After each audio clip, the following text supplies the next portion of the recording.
The elephant. It is a widely recognized symbol of the Republican Party. But at the first US presidential debate, there was only one elephant in the room: Donald Trump, the one who did not show up.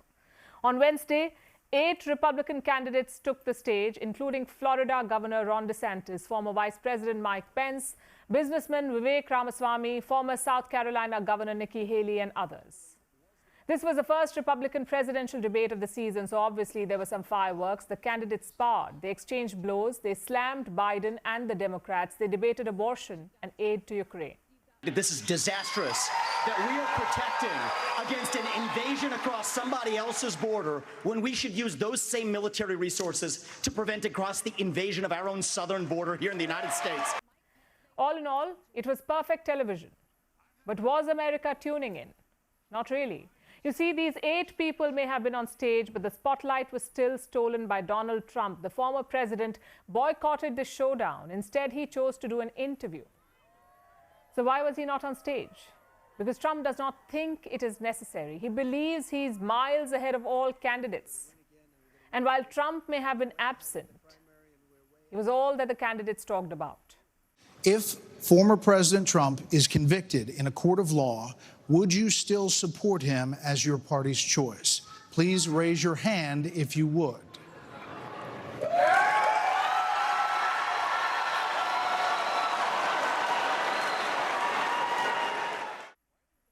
So Trump, the ultimate showman, was not there. But was this debate a snooze fest? Well, nowhere near it. There were heated exchanges. Some stood out, others got drowned in the noise. But if the debate was to be judged on applause alone, Vivek Ramaswamy won hands down.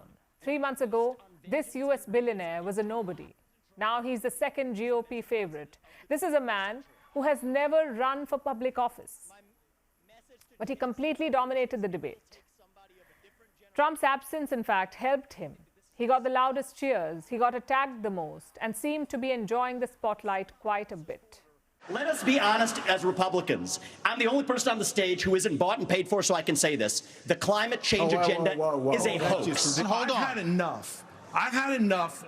What about the others, especially the experienced Republicans? Former Vice President Mike Pence got some cheers. His campaign may not be getting traction, but he still seemed to have some fight left in him.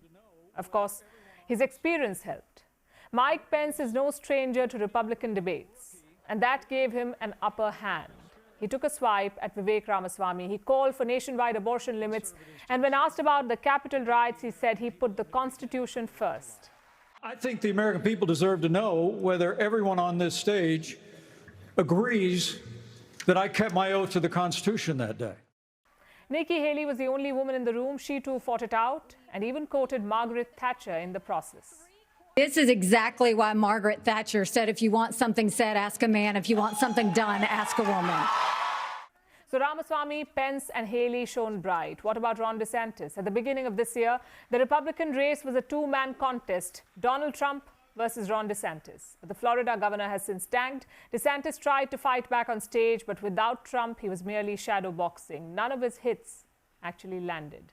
Here's the thing. This election is not about January 6th of 2021. It's about January 20th of 2025, when the next president is going to take office. Will this debate change the Republican field? Well, it's highly unlikely. Trump is still riding high on the polls, but the second place is still up for a toss. There was a tie between Vivek Ramaswamy and Ron Desantis, but after the debate that we saw, Ramaswamy seems to be soaring high. Many even called it the Vivek show. Will that be enough for him to take on Trump, though?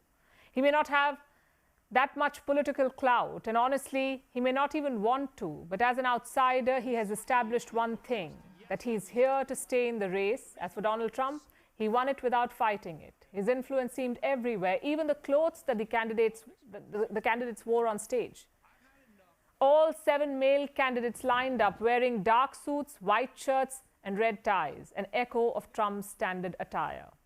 It goes on to show that even when Trump is absent, his presence still looms large over the Republican Party.